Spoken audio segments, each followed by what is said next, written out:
have returning guest Clay Hepler.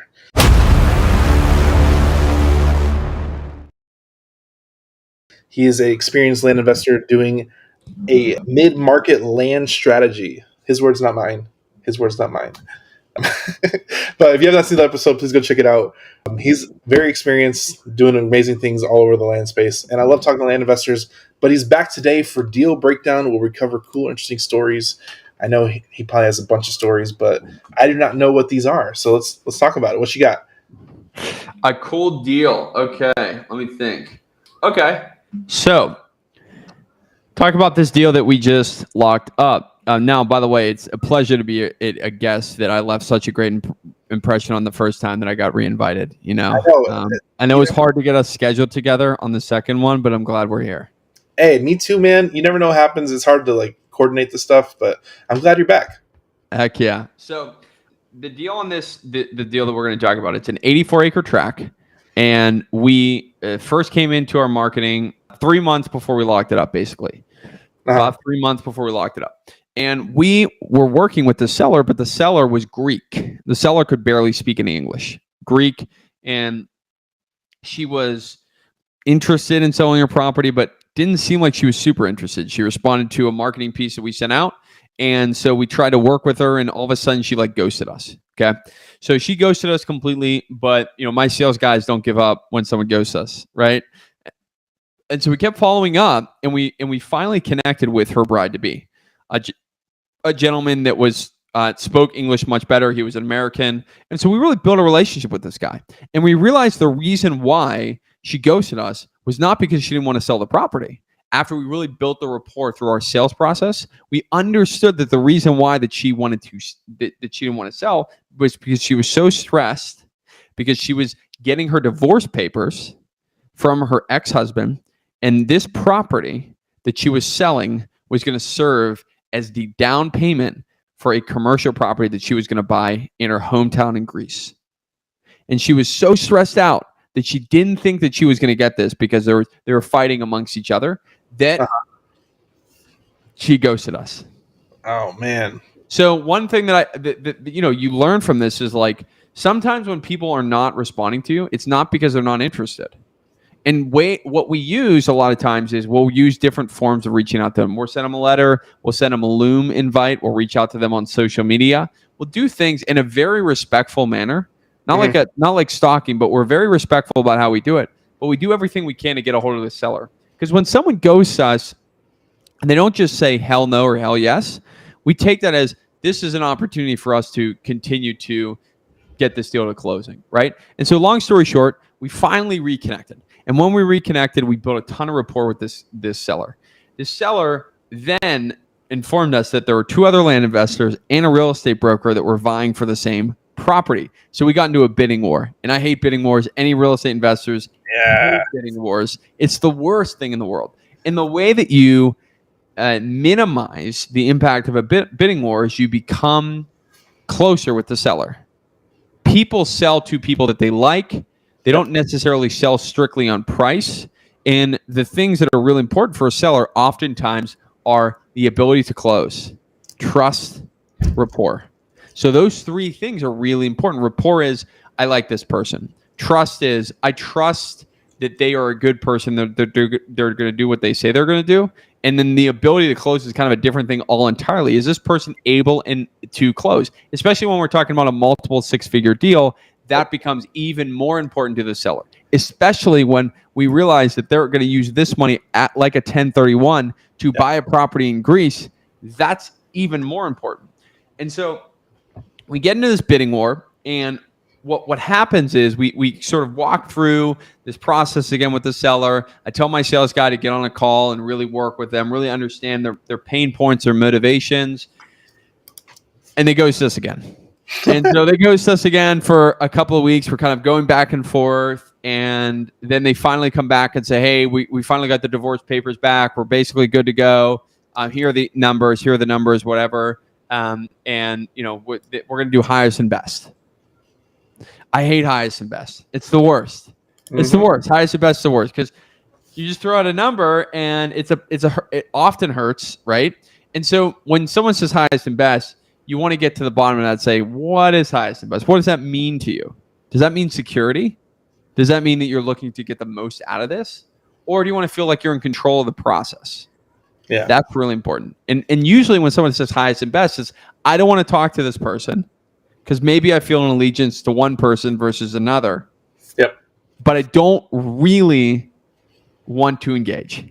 And so I just want to do highest and best as sort of this wall that I'll put up between all the sellers and myself. Exactly. Yep. Separation. Exactly. Perfect word. And so I just called the seller and said, hey, listen, you told me all these things are important to you. What I really heard was the most important thing for you was the ability to purchase this dream commercial property for your wife to be in Greece. And they were like, that's right. And so I said, listen, I don't like to do the highest and best bidding wars. It's just never the right way to do it because it ends up souring the relationship between people. Mm-hmm. So what is the number that we need to do today to get this deal done? He told me the number. It worked for our underwriting. I closed him on the phone.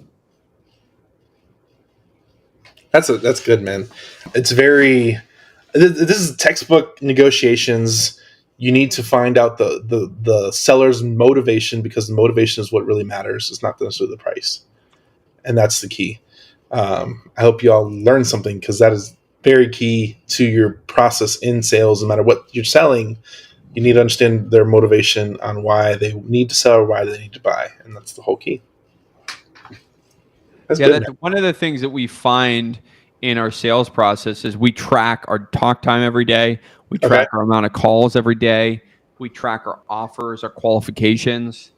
And I always tell my sales guys, listen, even though these are measurements of effort, which are very important because effort equals success in sales.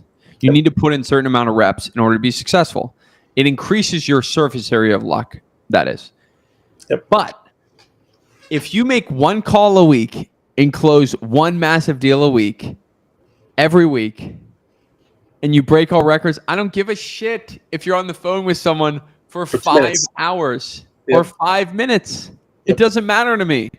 And so that is always the thing. You have to have this tension in your sales department of effort is important. We need to have effort, but let's not replace the obsession with effort with the obsession with results. And those are different things. But you need to have that healthy tension in a sales team. Woo. It's very important. I have my team on the back end, not necessarily my sales team, but my team in general. A lot of people like micromanage their virtual team like really strictly, and I don't because as long as you get results and there's action when I need action, that's all that matters to me personally. As long as I get the results I want. So it's less about what you do and how you do it or when you do it. It's more of when you do it, it's done and it's done properly. That's right.